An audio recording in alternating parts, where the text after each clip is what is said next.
गगनहारं भुजगशयनं पद्मनाभं सुरेशं विश्वाधारं गगनसदृशं मेघवर्णं शुभांगं लक्ष्मीकान्तं कमलनयनं योगवीर्यानगम्यं वन्दे विष्णुं भवभयहरं सर्वलोकैकनाथं कस्तूरी तिलकं ललाटपटले वक्षस्थले कौस्तुभं नासाग्रे वरमौक्तिकं करतले वेणुकरे कंकरं सर्वांगे हरिचन्दनं सुललितं कंठे च मुक्तावली गोपस्त्री परिवेष्टितो विजयते गोपाल चूड़ामणि वसुदेव सुतं देवं कंसचारुण मर्दनं देवकी परमानंदं कृष्णं वंदे जगद्गुरुं आदौ देवकी देवी गर्भजननं गोपी गृहे वर्धनं मायापूतं जीवतापहारणं गोवर्धनोद्धारणं कंसछेदन कौरवादिहननं कुन्तीसुता पालनम् एतत् श्रीमद्भागवतं पुराण कथितं श्रीकृष्णलीलामृतं त्वमेव माता च पिता त्वमेव बन्धुश्च सखा त्वमेव विद्या द्रविणं त्वमेव सर्वं मम देव। अध्याय 1 में कुरुक्षेत्र के युद्ध स्थल में सैन्य निरीक्षण शक्तिशाली योद्धा अर्जुन युद्धाभिमुख विपक्षी सेनाओं में अपने निकट संबंधियों शिक्षकों तथा मित्रों को युद्ध में अपना अपना जीवन उत्सर्ग करने के लिए उद्यत देखता है। वह शोक तथा करुणा से अभिभूत होकर अपनी शक्ति खो देता है। उसका मन मोहग्रस्त हो जाता है और वह युद्ध करने के अपने संकल्प को त्याग देता है। संजय धृतराष्ट्र से कहने लगे, हे राजन, असुरों से पुनरुद्यम करते हुए और व्याकुलता को प्राप्त अर्जुन से श्री कृष्ण भगवान बोलते भय, हे अर्जुन, ऐसे युद्ध की थौर पर तुम्हें यह दुख कहाँ से व्याप्त हुआ? इस बात से न स्वर्ग मिलता है और न संसार में कीर्ति ही होती है। हे अर्जुन, इन नपुंसकों जैसी प्रकृति को त्याग कर उठ खड़ा हो। अर्जुन बोला, हे मधुसूदन, भीष्म और द्रोणाचार्य तो पूजनीय योग्य हैं, इनकी पूजा कीजिए। इन पर बाणों का प्रहार किस भांति किया जाए? ये तो बड़े महागुरु हैं, इनको मारने से मेरा कल्याण कहाँ है? इंद्रियों की तृप्ति के निमित्त इनका घात करिए, इनको मारकर राज के भोग भोगिए, सुभोग इनके रुधिर के साथ लिपटे हुए भोगिए। और यह भी आवश्यक नहीं है जो सर्वदा हमारी ही जीत हो। जिनको मारकर हम जीना नहीं चाहते, वे धृतराष्ट्र के पुत्र हमारे सम्मुख खड़े हैं। आपने जो कहा कि नीच बुद्धि को मत प्राप्त हो, सो मैं नीच बुद्धि के पाप को मानता नहीं, और मैं ऐसा मूर्ख हो गया हूँ जो धर्म को नहीं समझता कि धर्म मुझको किस प्रकार हो सकता है और अधर्म कैसे। प्रभु जी, मैं शासन योग्य हूँ, मनसा वाचा और कर्मणा तुम्हारी शरण में आया हूँ। जिससे मेरा कल्याण हो सो बात निश्चय कर मुझे कृपा कर बताइए, ताकि मेरा शोक दूर हो। हे प्रभु जी, जो शत्रुओं को मारकर निष्कंटक सारी भूमि का राज्य पाऊं और देवलोक जो स्वर्ग है उसकी भी राज्य सामग्री पाऊं, तो भी इनको मारकर मेरा शोक नहीं जाएगा। भूमि के राज्य की बात तो दूर है। संजय बोले, हे राजन, यह बात केशव जी को अर्जुन कहता है। हे गोविंद जी, मैं इनके साथ युद्ध किसी भी प्रकार नहीं करूंगा। यह कहकर अर्जुन चुप हो गया। संजय धृतराष्ट्र को कहते हैं, हे राजन जी, ऐसे दुख प्राप्त अर्जुन को श्री कृष्ण भगवान जी हंसकर कहते हैं। श्री कृष्ण जी बोले, हे अर्जुन, जो विवेकी पुरुष हैं वे किसी वस्तु की चिंता नहीं करते। जिनको मारने की चिंता तूने करी, सो कहने से मारे नहीं जाते। क्या यह अभी उपजे हैं? नहीं, पीछे भी थे और अब भी हैं और आगे भी होंगे। वह बोलनहारा आत्मा है, सो अविनाशी है और देह की जैसी 3 अवस्था है, बाल, यौवन और बुढ़ापा, तैसी चौथी अवस्था देह की मरण है। विवेकी पुरुष आत्मा को अविनाशी जानते हैं और देह का मरण ही धर्म है। जानकर बुद्धिमान किसी का शोक नहीं करता। हे कुंती नंदन अर्जुन, तुझको इंद्रियों का ज्ञान प्राप्त हुआ है, सो यह ज्ञान सुख दुख और शीत उष्ण का दाता है। इनसे सुख दुख प्राप्त भी होता है और मिट भी जाता है, यह तो होने वाला ही है। हे अर्जुन, तू इनका संहार कर। हे श्रेष्ठ अर्जुन, जिनको इंद्रियों के सुख और दुख अपनी निश्चलता से चलायमान न कर सके हैं, उन्हीं पुरुषों ने अमृत पान किया है, वे ही पुरुष अमर हुए हैं। हे अर्जुन, यह जो समस्त देह में आत्मा व्यापी है, इनको तू अविनाशी जान। यह किसी के कहने से मारा नहीं जाता। शरीर उपजते भी हैं और विनाश भी होते हैं, और आत्मा नित्य और अमर है। फिर कैसा निराहार है, कुछ खाता पीता नहीं और आत्मा की मर्यादा भी नहीं। युद्ध करके कोई कहे कि अमुक को मैंने मारा है या अमुक ने मुझे मारा है, सो वह दोनों कुछ नहीं समझते। न ही मरा और न किसी ने मारा है। आत्मा कैसा है, कभी जन्मता भी नहीं और मरता भी नहीं है, और यह भी नहीं जो कभी होता है कभी नहीं भी होता है। और आत्मा सर्वथा अजर है, जन्म मरण से रहित है, नित्य अविनाशी है, शाश्वत है, पुरातन है, और किसी के कहे से मारा भी नहीं जाता। शरीर मरते जन्मते हैं, जिनका मरना ही धर्म है, परंतु मरना आत्मा का धर्म नहीं। हे अर्जुन, जिन्होंने ऐसे अविनाशी आत्मा को नहीं पहचाना, वही पुरुष कहते हैं कि किसी को हमने मारा या अमुक ने हमें मारा। देह और आत्मा का संयोग अर्थात इकट्ठा होना किस भांति है, सुन। जैसे पुराना वस्त्र उतारा और नया पहन लिया, इसी भांति आत्मा पुरातन देह छोड़कर नया देह धारण कर लेता है। फिर आत्मा कैसी है, शस्त्रों से काटा नहीं जाता, अग्नि से जलाया नहीं जा सकता, और जल में डूबता नहीं, पवन से सूखता नहीं। आत्मा छेदने काटने से रहित, जलने डूबने और सूखने से रहित है, अविनाशी है, सर्वव्यापी है, सर्व देहों में भरपूर भी है। इसी से निश्चय कहा जाता है कि सनातन पुरातन है। फिर कैसा है, आत्मा अव्यय है, किसी ने देखा भी नहीं है, अचिंत्य है, चिंतव्य नहीं और अकर्ता है, कुछ काम काज भी नहीं करता। हे अर्जुन, जिन्होंने ऐसी आत्मा को पहचाना है, सो किसकी चिंता करे। आत्मा तो ऐसा है जैसा मैंने तुमसे कहा है। हे महाबाहो, जो आत्मा को ऐसा नहीं जानते, तो भी किसी बात की चिंता नहीं करनी चाहिए। जो जन्मा है सो निश्चय कर वह मरेगा, जो मरे हैं उनका निश्चय कर जन्म है। इसी भांति समझकर चिंता नहीं करनी चाहिए। अब और सुन, इन सभी भूत प्राणियों शरीरधारियों का आदि अंत नहीं जाना जाता कि कहाँ से आए कहाँ जाएंगे। बीच से ही वे दिखने लगे हैं। जब शरीर को छोड़ते हैं तब भी नहीं जानते कि कहाँ गए। जिनका आदि अंत न जाना जाए कि कहाँ से आए कहाँ को गए, उनकी चिंता क्या करें। अब और भी सुनो, इस बोलने हारे आत्मा को देखना चाहे सो आश्चर्य युक्त होकर देखता है, और सुनता भी आश्चर्य से है।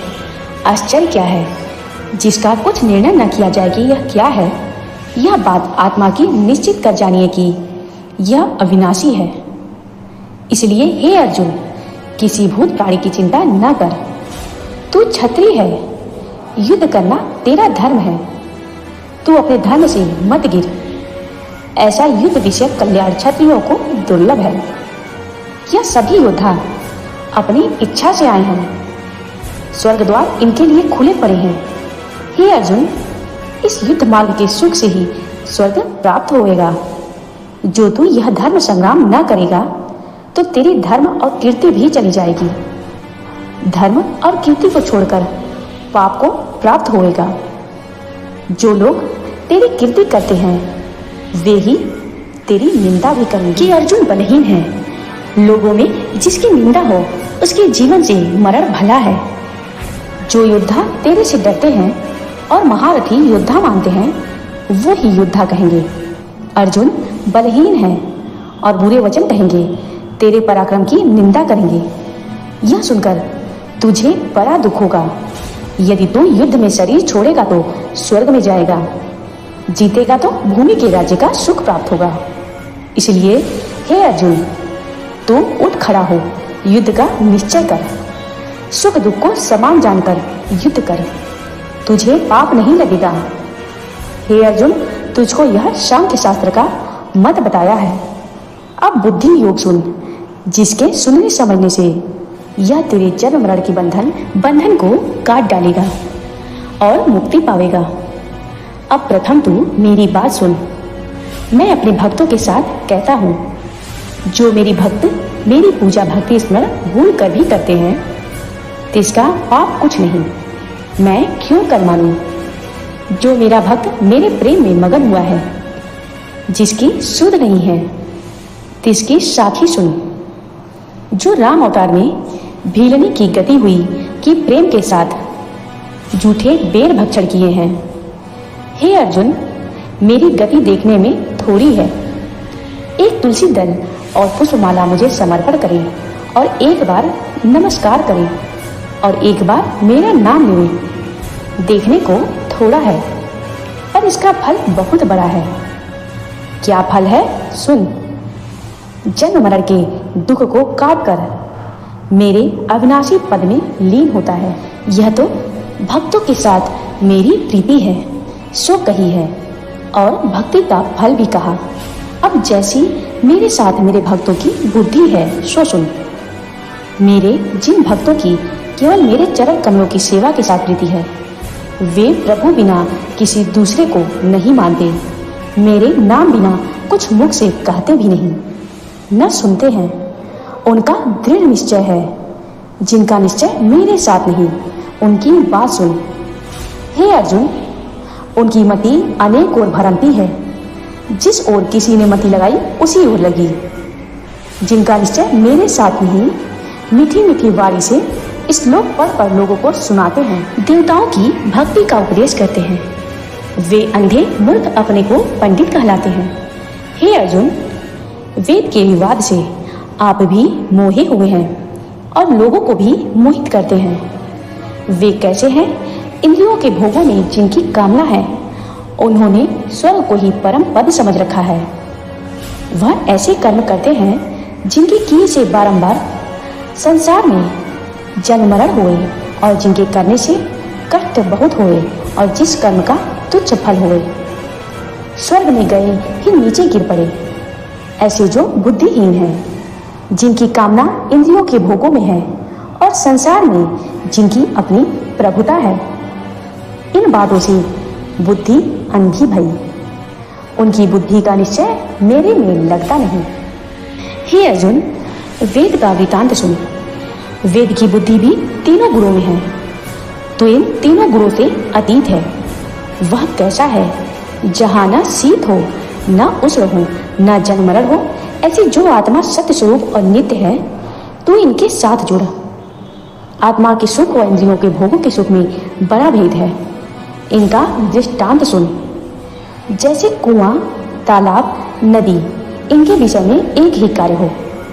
जो कुएं पर जाकर यत्न से जल निकाले, तब पान किए, पर भली भांति कुएं में स्नान नहीं होता, वस्त्र भी नहीं धोए जाते। और जो कुआं तालाब छोड़ नदी पर जावे, वहां पीने का जल नहीं, स्नान करते हैं, वस्त्र धोते हैं। और जब महाप्रलय में जहाँ सातों ही समुद्र एक हो जाते हैं, ऐसे अनंत जल में भली भांति स्नान भी होए, जलपान भी होए, वस्त्र भी धोए।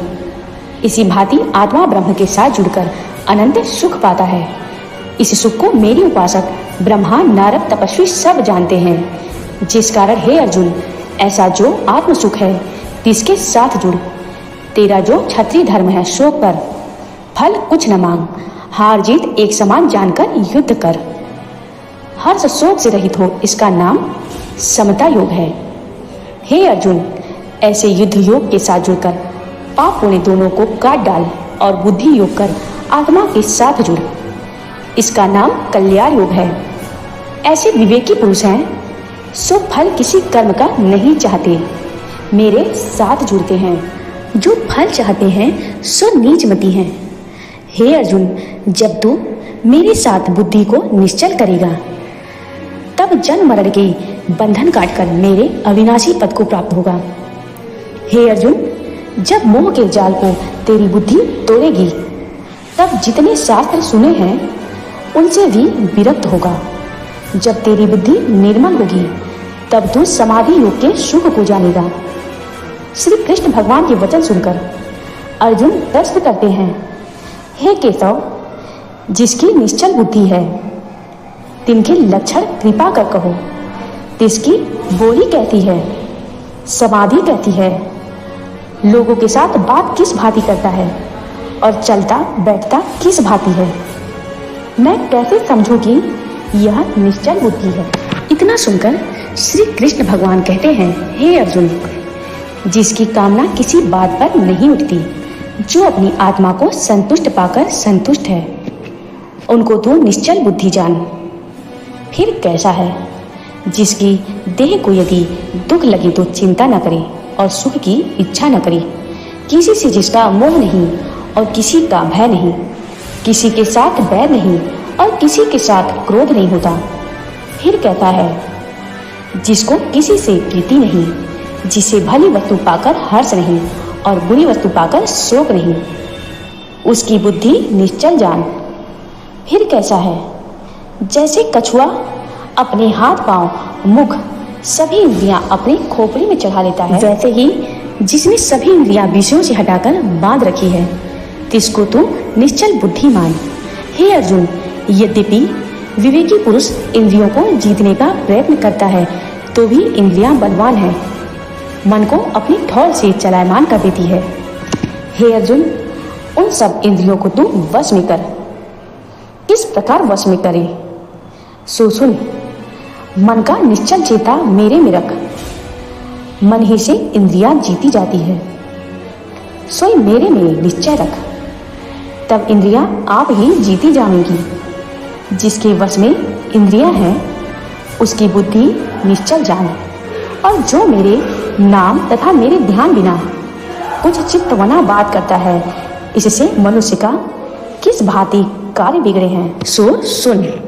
जो विषयों की बात करे उसका संग न करे, अथवा अपने मन में विषयों का ध्यान करने से मन में कामना उपजती है, काम से क्रोध उपजता है, क्रोध से लोभ, लोभ से मोह, मोह से चैतन्य का नाश होता है, चैतन्य के नाश से बुद्धि का नाश होता है। जब बुद्धि नष्ट हुई तब यह पशु हुआ। इस कारण से मेरे भक्त संसार में विषयों का संग कभी नहीं करते और नाम के बिना और कोई बात नहीं करते, मन की चिंतवनी बिना और कुछ संकल्प नहीं करते। यह मेरे भक्तों को मेरी आज्ञा है। तब हे अर्जुन, मेरे भक्त भोजन छादन का अंगीकार कैसे करें सो सुन। जैसी मेरी आज्ञा है, जो आज मिला तैसे ही भोग लिया। शोक से रहित और जिनके मन का निश्चल चेता मेरे में होता है, उस पर मैं कृपा करता हूँ। मेरी कृपा से उनके तन और मन के छोटे बड़े जो दुख हैं उनका नाश होता है। जिसका मन अति प्रसन्न होता है उनकी बुद्धि का निश्चल चेता मेरे में होता है। अब जिनकी नास्तिक बुद्धि है उनकी बात सुन। हे अर्जुन, नास्तिक बुद्धि किसको कहते हैं? जो ऐसा कहते हैं कि परमेश्वर कहाँ है, तिनकी श्रद्धा मेरे में नहीं लगती। मेरे में श्रद्धा लगे बिना शांति नहीं, और शांति के बिना कोई सुख नहीं। नास्तिक बुद्धि वाला दुखी रहता है।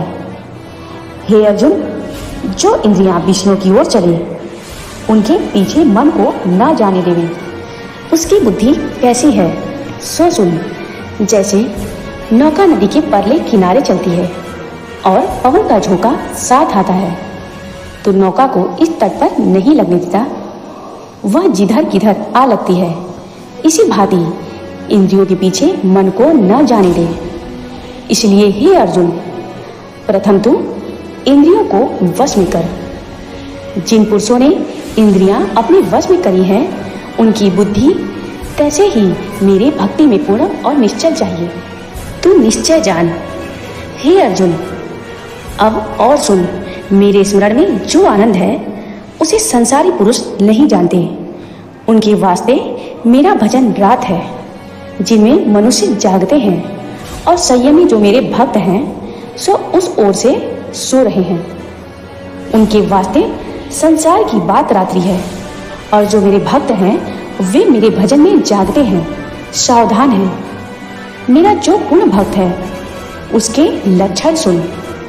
जैसे समुद्र अपने जल से पूर्ण और निश्चल है, वह कहते हैं जिसकी कामना मेरे भजन बिना किसी बात को नहीं चाहती। ऐसे जो अप्रिय, अवांछी, निरहंकार, ममता से रहित हैं, वे शांति पद में लीन हैं और शांति उसमें लीन है। हे अर्जुन, यह मैंने तुझको ब्रह्म स्थिति कही है। जो ब्रह्म में है उसकी यह स्थिति स्वभाव से प्राप्त हुई है, सो फिर माया के लोभ से नहीं मोहा जाता, क्योंकि वह माया को जीत निर्वाण ब्रह्म पद को जाय प्राप्त होता है। श्री कृष्ण, जय वासुदेव। दूसरे अध्याय का महात्म्य।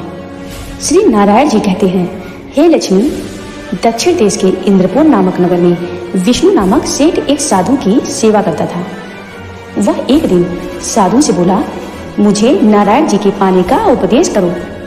बहुत दिन बीतने पर वहां एक बालक ब्रह्मचारी आया।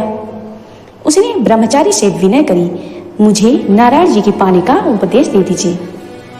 तब बालक ब्रह्मचारी ने कहा, मैं तुझे कल्याणकारी गीता के दूसरे अध्याय का पाठ सुनाता हूँ।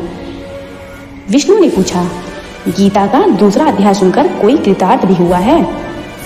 बाल ब्रह्मचारी ने कहा, हाँ, पहले एक प्राचीन कथा सुनो। एक अयाली वन में बकरियां चराया करता था। एक दिन वह बकरियां लेकर घर को वापस आ रहा था कि रास्ते में एक सिंह बैठा दिखाई दिया। सबसे आगे वाली बकरी को देखकर सिंह डरकर भाग गया। अयाली आश्चर्य के मारे खड़ा रह गया। मैं भी वहां मौजूद था। अयाली ने पूछा कि वह सिंह बकरी से डरकर क्यों भाग रहा है। मैंने कहा, वह बकरी पिछले जन्म में डायन थी और यह सिंह फंदक था। एक दिन बकरी डायन ने फंदक को खा लिया। वही फंदक मरकर यह सिंह बना और वह डायन बकरी बनी। सिंह को पिछला जन्म याद था। अब बकरी को देखकर सिंह ने जाना कि यह डायन मुझे खाने आई है, इसलिए भाग गया। अयाली ने पूछा, मैं पिछले जन्म में कौन था? मैंने कहा, तुम पिछले जन्म में चांडाल थे। अयाली ने कहा, क्या हमारा उद्धार भी हो सकता है? मैंने गीता का दूसरा अध्याय सुनाया। उन तीनों की मुक्ति हुई। अब ब्रह्मचारी ने विष्णु को वहां गीता के शब्द सुनाए। वह गीता ज्ञान सुनकर मुक्त हुआ और देव देह पाकर वैकुंठ हो गया। श्री नारायण जी बोले, हे लक्ष्मी, श्री गीता जी के श्रवण करने से जीव मुक्त हो जाते हैं और पाठ का फल भी अधिक है। जय श्री कृष्ण।